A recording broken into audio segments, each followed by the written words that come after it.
Hello, in today's documentary we will learn about some very important people representing the Northwest Resistance in Canada in the 18th century. These 4 individuals changed the history of Canada. First on the list is Big Bear, being the oldest and being born in the year 1825. Although there wasn't a lot known about the Big Bear's childhood, he was known mostly for the violent conflicts associated with the 1885 Northwest Resistance and for his refusal to sign Treaty 6 in 1876. Big Bear tried to solve problems between his people and the Canadian government peacefully. He was in court at the time, and many people found him not guilty as he attempted to protect the prisoners at the Frog Lake Massacre. When at the trail, it was difficult for him to understand what people were saying because it was all in English and he had no translator for him.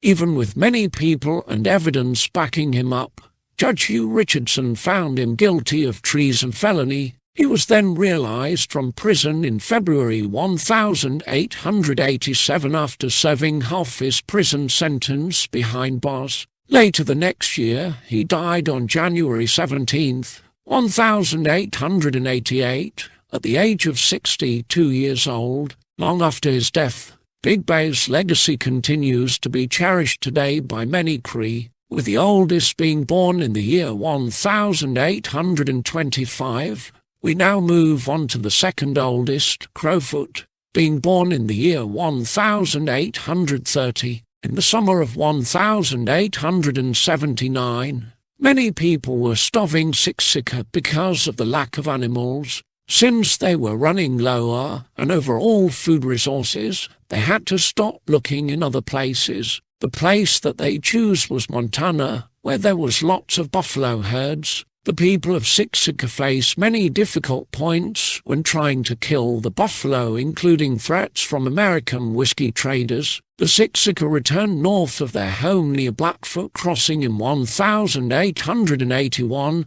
at which Crowfoot became disappointed with the Canadian government. He refused to allow his people to join the Northwest Resistance in 1885 due to the motives of the newly formed Department of Indian Affairs, and only a couple of years later he passed away on April 250, 1890, near the Blackfoot Crossing. Now the one that most of you watching will probably remember, Gabriel Dumont. Gabriel Dumont was born in the year 1837, and at the age of, he was the hunting chief and warrior, but most known for his role in the Northwest Resistance in 1885, being a Métis military commander and an ally of Louis Riel. Dumont's skill for hunting led him to being elected as the hunt chief in 1863, which Dumont lost in 1881 because of the loss of buffalo in the region. Even though Dumont was only a hunt chief, Dumont was a visionary leader and saw the decline of the buffalo in Canada. What he did was something that no one would even attempt to do today.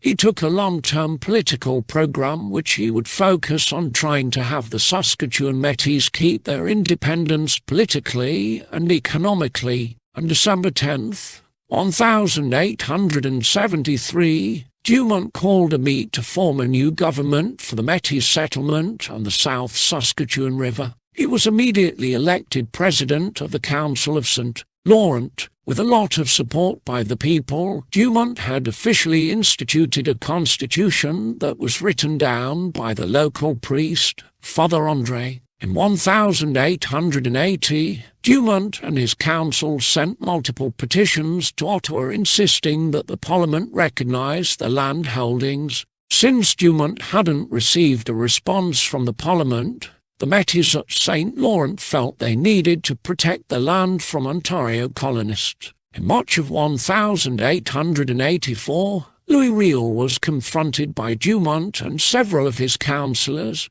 At the time, Louis Riel was considered an expert on dealing with Canada. At this time, there was rumours that the Métis planned to attack Fort Carleton. The Métis had to organise a defence to the NWMP because they were planning to attack. When the fight commenced, NWMP shot and killed an unarmed Cree, which was Dumont's brother. The Metis shot back, and they killed 3 Mounties and 9 volunteer militiamen. Dumont was shot in the skull during battle, but he was still alive the rest of the Northwest Resistance. After another battle that had happened with the Batoche, Dumont went to go look for Riel, but Riel had surrendered before Dumont could find him. After learning that Riel was in custody, Dumont left for the United States. Unfortunately, he died shortly after in the year 1906 from a sudden heart attack. Last of all, Poundmaker.